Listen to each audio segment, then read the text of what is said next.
함께 사도신경으로 신앙 고백하시겠습니다. 나는 전능하신 아버지 하나님 천지의 창조주를 믿습니다. 나는 그의 유일하신 아들 우리 주 예수 그리스도를 믿습니다. 그는 성령으로 잉태되어 동정녀 마리아에게서 나시고 본디오 빌라도에게 고난을 받아 십자가에 못 박혀 죽으시고 장사된 지 사흘 만에 죽은 자 가운데서 다시 살아나셨으며 하늘에 오르시어 전능하신 아버지 하나님 우편에 앉아 계시다가 거기로부터 살아있는 자와 죽은 자를 심판하러 오십니다. 나는 성령을 믿으며 거룩한 공교회와 성도의 교제와 죄를 용서받는 것과 몸의 부활과 영생을 믿습니다. 아멘. 우리 함께 찬송가 341장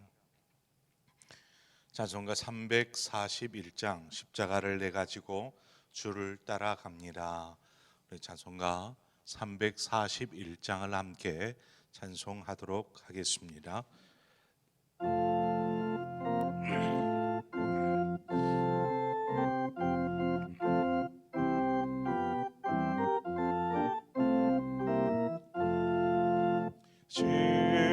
십자가를 내 가지고 주를 따라갑니다. 이제부터 예수로만 나의 보배 삼겠네.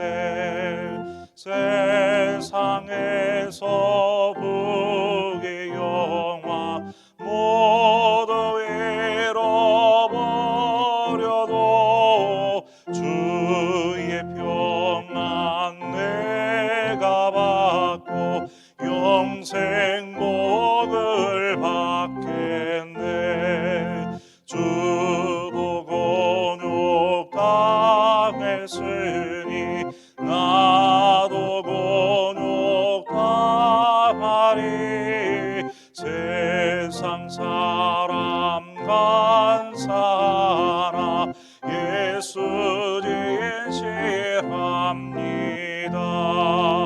예수 나를 사랑하사 빛난 얼굴 보이며 원수들이 미워해도 염려할 것 없겠네.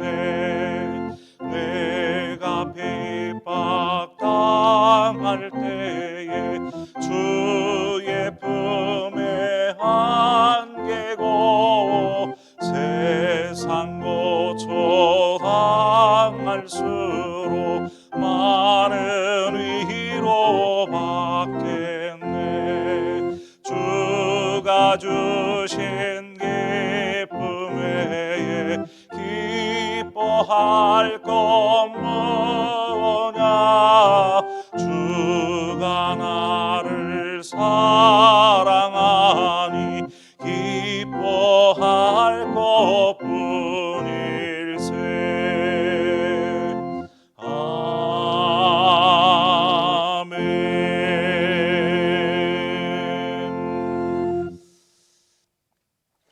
하나님 말씀 보도록 하겠습니다. 시편 50편 1절에서 6절의 말씀입니다. 시편 50편 1절에서 6절의 말씀을 한 절씩 교독하도록 하겠습니다.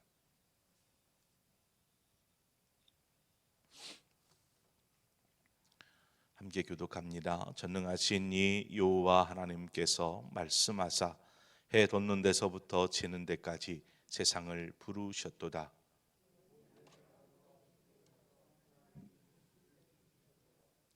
우리 하나님이 오사 잠잠하지 아니하시니 그 앞에는 삼키는 불이 있고 그 사방에는 광풍이 불리로다.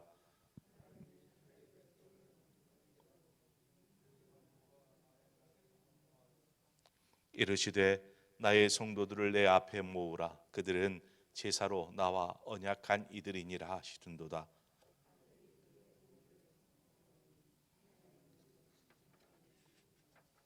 아멘.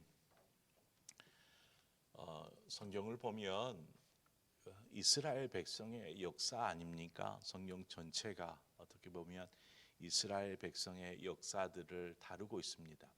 아니, 우리와 피부색도 다르고 언어도 다르고 문화도 다르고 삶도 다른 그 오래전 과거의 이스라엘의 역사가 오늘날 2020년을 살고 있는 우리에게 어떠한 뭐 동일한 비슷한 뭐 어떤 것도 없는 그러한 저들의 문화를 왜 성경은 다루고 있을까?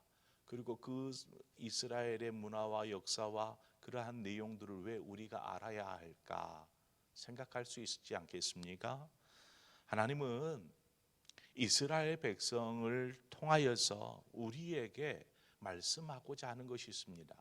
어떻게 하나님의 자녀가 되었는지, 어떻게 하나님께서 하나님의 자녀들에게 행하고 계시는지, 또 어떻게 하나님께서 하나님의 자녀들을 하나님께서 약속하신 하나님의 나라로 인도하고 계시는지를 이스라엘 백성을 통하여서 말씀을 통하여서 우리에게 보여주고 계시더라는 것입니다.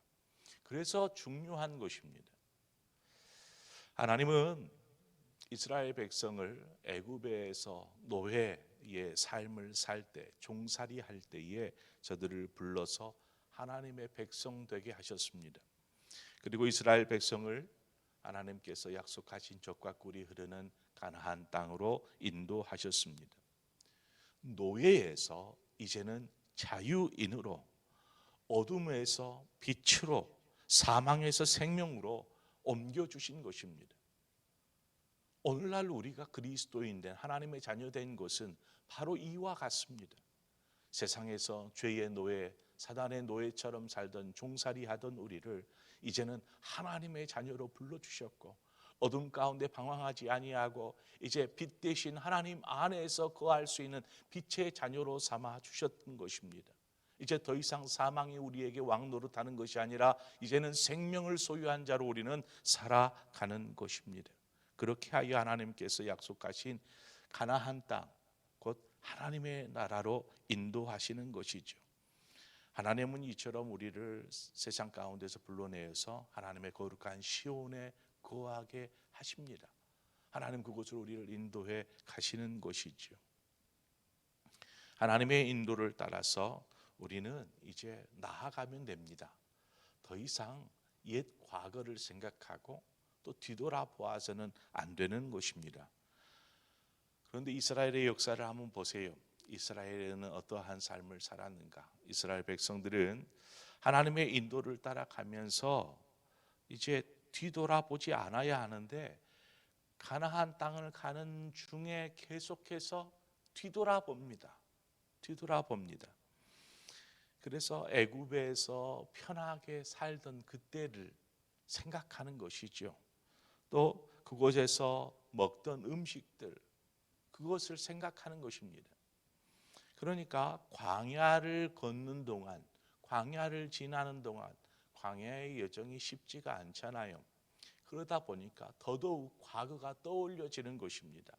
애굽에서 살았을 그때에 누리던 것들이 계속해서 마음에 생각나고 그것이 되새김질되고, 그러면서 지금 현재의 불편한 삶, 조금은 힘겨운 삶, 이 삶을 원망하고 불평하는 것입니다.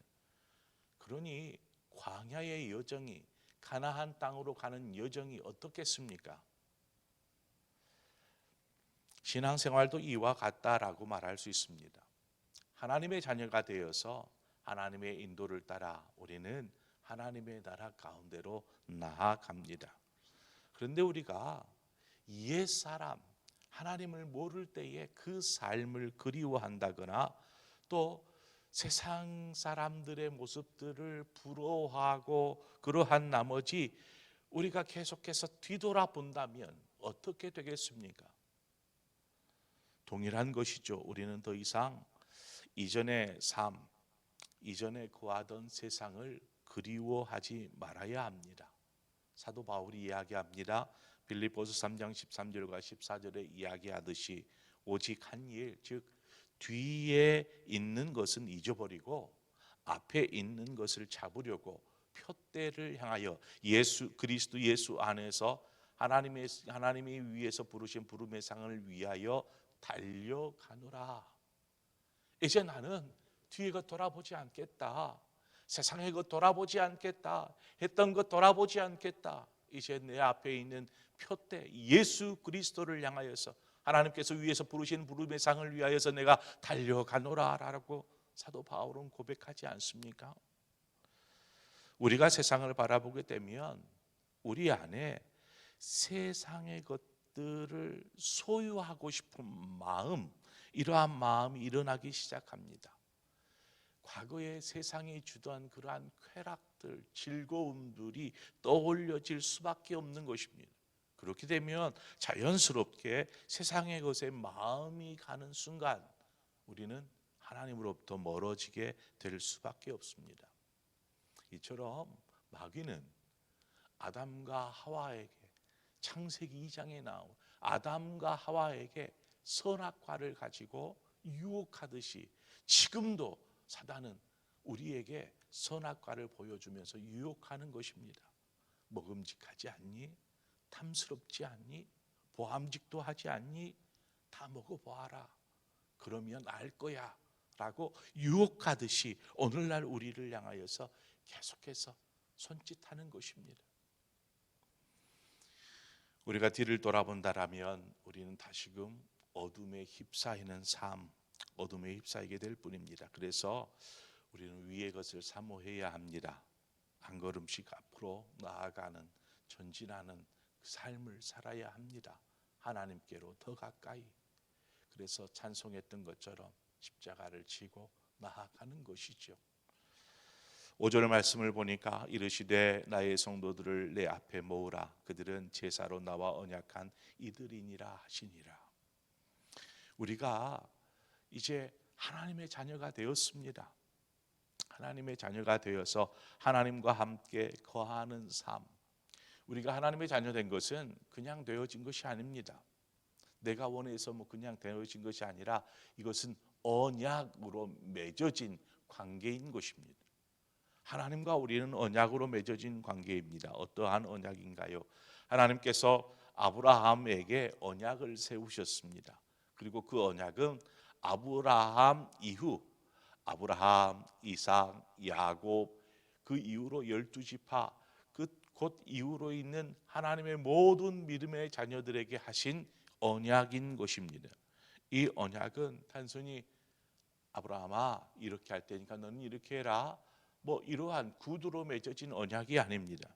모세가 하나님 앞에 짐승을 잡고 피를 뿌리며 피로 맺어진 언약이더라는 것이죠. 그래서 출애굽기 24장 8절에 보니까 모세가 그 피를 가지고 백성에게 뿌리며 이르되 이는 여호와께서 이 모든 말씀에 대하여 너희와 세우신 언약의 피니라. 피로 맺어진, 생명으로 맺어진 관계가 바로 우리와 하나님과의 관계라는 것입니다. 우리는 어떤 피로 하나님과 언약을 맺었습니까? 바로 예수 그리스도의 피인 것이죠. 주님께서 십자가에서 보혈을 흘려주심으로 우리가 하나님의 자녀, 언약의 관계에 들어설 수 있게 된 것입니다. 마태복음 26장 28절에 보니까 이것은 죄 사함을 얻게 하려고 많은 사람들을 위하여 흘리는 바 곧 나의 피, 곧 언약의 피니라. 주님께서 흘리신 피는 하나님과 우리를 자녀와 또 아버지의 관계로 맺어주는 언약의 피가 된 것입니다. 이 언약을 누가 깨뜨릴 수 있는가? 이 언약은 아무도 깨뜨릴 수 없습니다. 사단도 마귀도 이 언약을 깨뜨릴 수 없는 것입니다. 이 언약을 깨뜨릴 수 있는 것은 언약을 맺은 당사자뿐입니다. 자, 그러면 하나님께서 이 언약을 깨뜨리실까요? 우리가 조그맣 죄된 행동을 한다거나 하나님의 마음에 들지 않는다고 나 이제 너희랑 언약 안 맺을 거야 하고 언약을 깨뜨리시는 분이십니까? 성경을 보세요. 이스라엘 백성이 그렇게 난리를 쳐도 하나님은 이스라엘 백성을 계속해서 기다리십니다. 돌아오라 돌아오라. 하나님은 변개치 않으신 분이십니다. 그래서 하나님은 언약을 깨뜨리시는 분이 결코 아닌 것입니다. 그러면 누가 깨뜨린 걸까요? 우리가 깨뜨리는 것입니다. 우리가. 문제는 바로 우리에게 있습니다. 사단도 그 언약을 깨트릴 수 없습니다. 사단의 힘으로.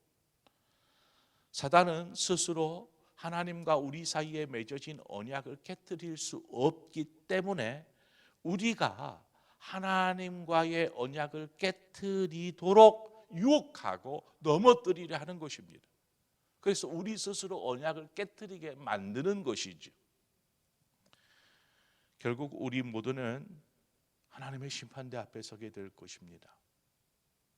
그곳은 우리가 심판받는 장소가 아니라 사탄과 그를 따르는 어둠의 권세자들, 또 어둠을 따르는 무리들이 심판받는 장소가 될 것입니다. 그러므로 하나님께서 우리를 하나님의 자녀로 불러주신 것이 참으로 큰 은혜요 또 축복인 줄 믿습니다. 하나님의 자녀가 되었다고 하나님께로부터 멀어지지 않는 것은 결코 아닙니다. 우리가 자칫 잘못했다가는 쉽게 멀어질 수 있습니다. 우리의 마음을 쉽게 사탄에게 내어줘 버릴 수 있습니다. 그러면 결국 언약을 우리 스스로 파기하게 되는 것이죠. 그러므로 언제든 애굽을 바라보고 그것에 마음을 두고 시선을 빼앗기면 우리는 순식간에 우리의 마음이 하나님께로부터 멀어질 수밖에 없는 것입니다. 그러므로 항상 깨어 있어 빛의 자녀로 살아야 하는 것이죠. 앞에 있는 것을 바라보고 위의 것을 바라보고 하나님을 바라보고 십자가를 바라보고 예수 그리스도를 푯대 삼아 우리는 앞으로 행진해 나아가야 하는 것입니다. 우리가 어둠 가운데 거하는 것은 그곳을 밝히기 위함이지, 우리가 지금 세상 가운데 사는 것은 하나님, 지금 하나님 부르셔도 좋아요, 하나님의 나라에 주님과 함께 영원한 복락 누리고 싶어요 할지라도 하나님께서 우리를 세상 가운데 두신 것은 무엇 때문입니까? 이 세상을 빛으로 밝히기 위함이지, 이 세상 가운데 묻혀서 어둠 가운데 파묻혀서 어둠에 동화되어서 살라라고 세상에 두신 것이 결코 아니더라는 것입니다. 우리가 이 땅에 사는 동안 분명히 유혹에 넘어질 수도 있어요. 하지만 하나님께서 원하시는 것은 이 땅을 변화시키는 하나님의 거룩한 백성, 하나님의 자녀로 살라는 요구이고 명령인 것입니다. 복음으로 변화시키는 사람, 빛으로 변화시키는 사람, 썩어가는 이 세상 가운데 소금처럼 맛을 잃지 않고 이 보존하는 사람, 바로 그것을 위해서 하나님께서 우리를 부르신 줄 믿습니다. 우리는 그 부름의 상을 위해서 달려가는 믿음의 사람들입니다. 오늘도 바로 그 믿음의 여정을 걷는 그 삶을 힘있고 능력 있게 또 당당하게 주님과 함께 걸어가시는 우리 모든 상봉의 성도님들 되시기를 주님의 이름으로 축원드립니다. 기도하겠습니다. 좋으신 아버지 하나님, 은혜와 사랑을 감사합니다. 우리를 또 부르시고 자녀 삼아 주시고 또 우리와 함께 하셔서 우리를 친히 거룩한 아버지의 나라로 인도하시는 하나님을 우리가 바라보고 찬양하고 높여드립니다. 하나님, 이 세상에 거하면서 이 세상에 사는 것이 참 고된 여정과 같습니다. 하지만 그럼에도 불구하고 우리가 세상의 것 바라보거나 부러워하거나 하나님 그것에 마음을 빼앗기지 아니하도록 오직 하나님만을 바라보며 나아가는 믿음의 삶을 살게 하여 주시옵소서. 때론 넘어질지라도 우리를 잡아 일으키셔서 거룩한 믿음의 또 행진을 해 나아가는 우리 모든 상봉의 성도들 될 수 있도록 인도하여 주옵소서. 최후의 그날 하나님, 우리가 하나님의 자녀로 승리하는 그 날이 오기까지 우리가 믿음으로 승리하는 삶을 살 수 있도록 도와주옵소서. 오늘도 주어지는 한 날을 통해서 하나님께 영광 올려드리게 하여 주시고 하나님을 찬양하며 높여드리는 복된 한 날 되게 하여 주옵소서. 어려움 당치 않도록 항상 지켜주시고 인도하여 주시고 보호하여 주실 것을 믿고 예수 그리스도의 이름으로 기도합니다. 아멘. 오늘 이 시간 우리가 함께 기도할 때에 환우들을 위해서 함께 기도하는 시간 갖도록 하겠습니다. 우리 교우들 가운데 또 육신적인 또 어려움 가운데 있는 성도들을 위해서 기도하시고 또 여러분 스스로를 위해서도 기도하시고 특별히 기도할 것은 우리 김순영 권사님을 위해서 기도해 주시기를 바랍니다. 아직 의식이 돌아오지 않고 뭐 그렇게 있는 상황이어서 하나님의 또 만지심이 필요하고 또 사랑하는 윤영 장로님 마음 가운데 많은 또 어려움이 분명히 있을 것입니다. 하나님 그 마음 붙잡아 주시고 또 영원한 하나님의 나라를 소망하고 바라보면서 믿음으로 이때를 잘 이겨낼 수 있도록 위해서 기도해 주시기를 바랍니다. 그 외에도 육신적인 질병 또 마음과 심령과 어떤 삶의 문제로 염려와 근심과 아픔 가운데 있는 심령들에게 하나님이 만지심이 있게 하여 주옵소서. 우리 위에서 기도하시고 각자 기도의 제목으로 기도하시다가 자유롭게 돌아가시겠습니다. 함께 기도하겠습니다. 참 좋으신 아버지 하나님 은혜와 사랑을 감사합니다. 아버지께서 우리를 하나님의 자녀로 불러주신 것이 얼마나 큰 은혜요 축복인지 하나님 아무리 생각해봐도 부족한 우리가 하나님의 자녀 되는 것 하나님의 그 권세를 누리게